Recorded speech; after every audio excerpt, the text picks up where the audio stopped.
Comment nous pouvons créer des relations pour la réussite dans nos affaires? Il est important que nous comprenions cela, nous les chrétiens, parce qu'il y a une mauvaise interprétation des Écritures par plusieurs personnes. Beaucoup de gens disent que nous ne pouvons pas fréquenter ceux qui ne prient pas, nous ne pouvons pas les approcher, mais cependant, je voulais te dire que aussi longtemps que tu seras renfermé en toi-même, tu ne pourras pas faire des exploits à travers ta vie.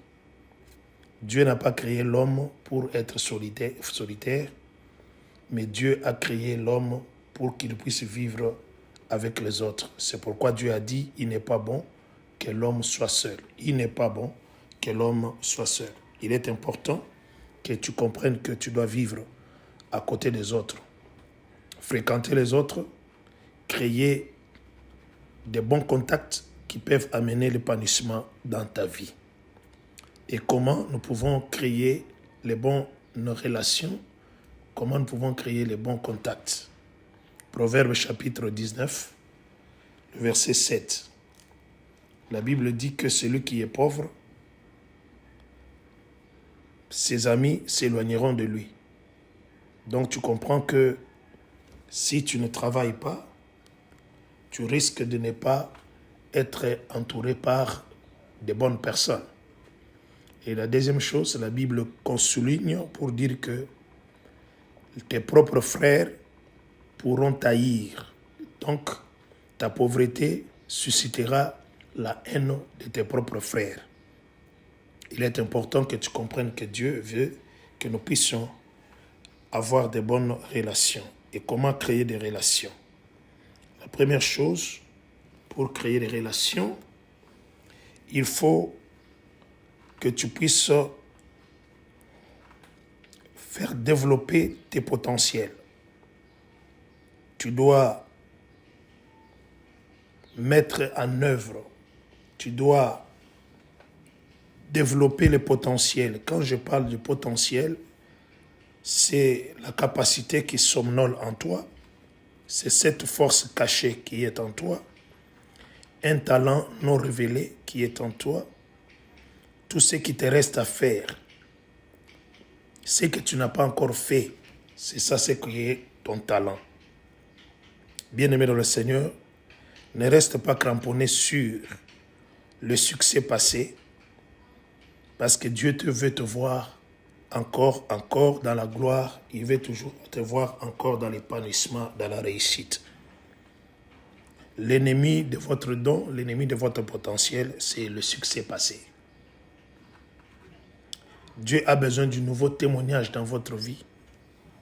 Ne reste pas dans le témoignage que tu avais en 2002. Ce témoignage-là, tu continues à le brandir pendant que nous sommes déjà en 2023. Je veux que tu comprennes que tout ce que tu as besoin, Dieu l'a déposé en toi. En toi, il y a une sémence qui doit amener le changement à travers ta vie. Travaille dur pour faire exceller ton potentiel. Bien-aimé, il y a la différence entre le travail et l'emploi. Votre emploi, c'est votre carrière. Votre emploi, c'est votre carrière.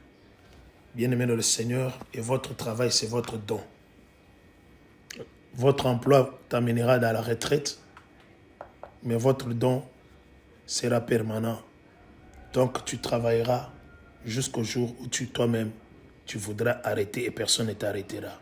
Votre emploi te donnera le salaire, mais votre travail te donnera la prospérité.